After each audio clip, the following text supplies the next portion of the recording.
I'm Jordan Alvario, and this is your Independence Update. Holiday Camp with Busybodies.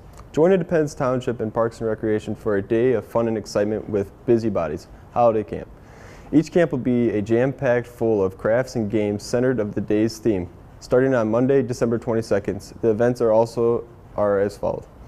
Secret Santa Tuesday on December 23rd, Christmas Cookies Wednesday on December 24th, Jingle Friday on December 26th, Winter Wonderland on Monday, December 29th, Sill Snowman on Tuesday, December 30th, Wiggles and Giggles on Friday, January 2nd. These sessions are for children ages from 3 to 8. The AM session runs from 10 a.m. to 1 p.m. or you can attend the afternoon sessions from 1 p.m. to 4 p.m.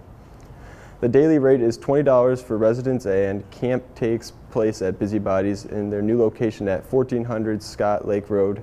Please remember to pack a lunch. Lunch rally for Clarkson Chamber of Commerce. On Tuesday, December 23rd, support local restaurants by attending the Chamber of Commerce lunch rally.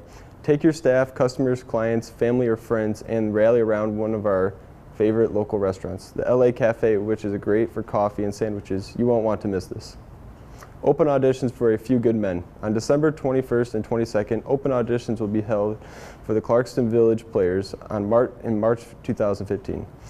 Performance for A Few Good Men at 7 o'clock p.m. Auditions will be held at Detroit, the Depot Theater, located at 4861 White Lake Road.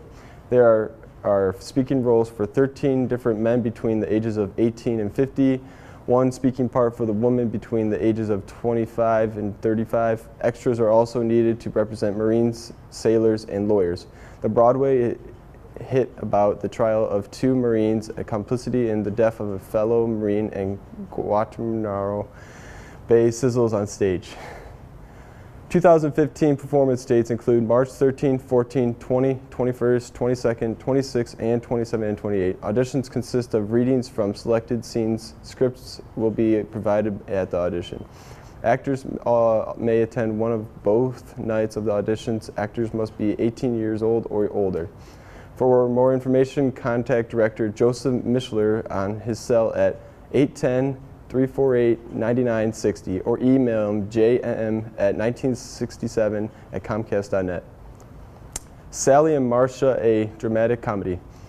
And with more news from Clarkston Village Players on Friday, January 9th, their winter presentation of Sally and Marcia will commence at 8 p.m. This is entertaining comedy is a female version of Odd Couple. Sally, a young wife and a mother from South Dakota, has settled into a cramped New York apartment with her salesman husband and two young children. Desperate for a friend, Sally strikes up a conversation with her next-door neighbor, Marcia, a cynical, wisecracking native New Yorker. Although complete opposites, the two women gradually warm to each other as they exchange even more personal and amusing confidences about their hopes and fears, their likes and their dislikes, and their relationships with their two very different husbands. Contains some about adult themes and language.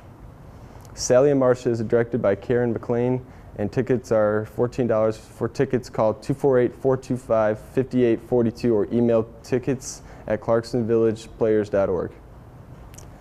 That should do it for this week's update. Please remember to be safe during the holiday season, and always, if you have any story or information you'd like to share of Independence Update, please contact us at 248-623-3661 or email Matt Blow at mbleau@indtetwp.com. Don't forget to follow us on Facebook and Twitter and Instagram. See you in the new year.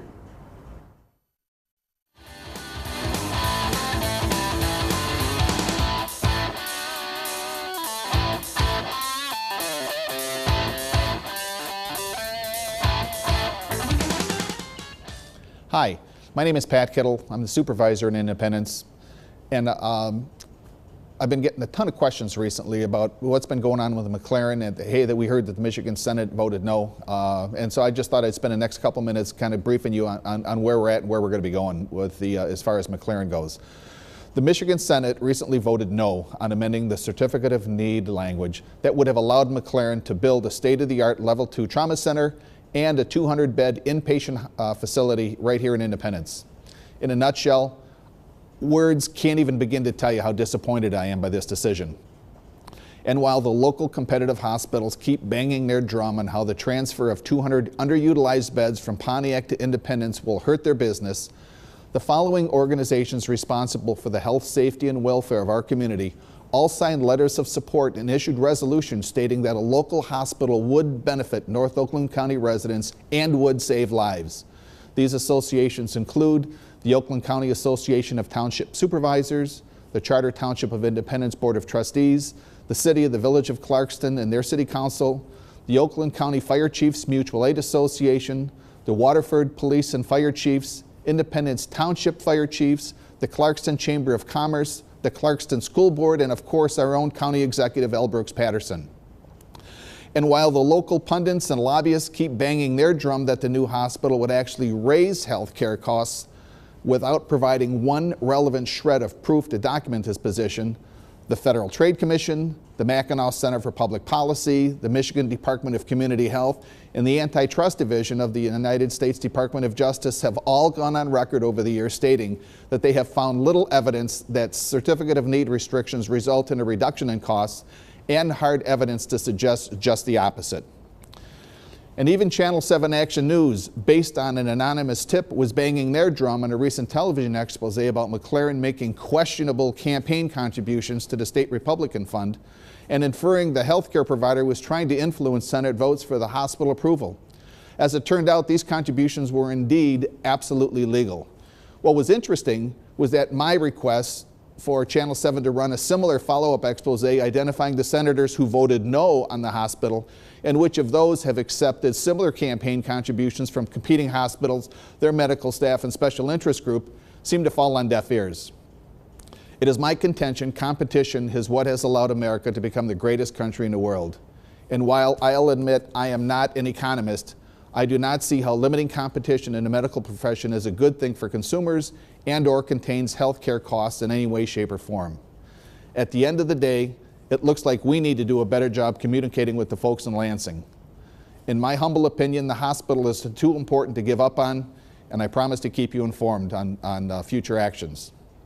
As a closing note, I was just told that this will be the last Independent update before the holidays are upon us. All of us at Independence wanted to take this opportunity to wish you and yours a very Merry Christmas and a very prosperous New Year. And thanks for watching.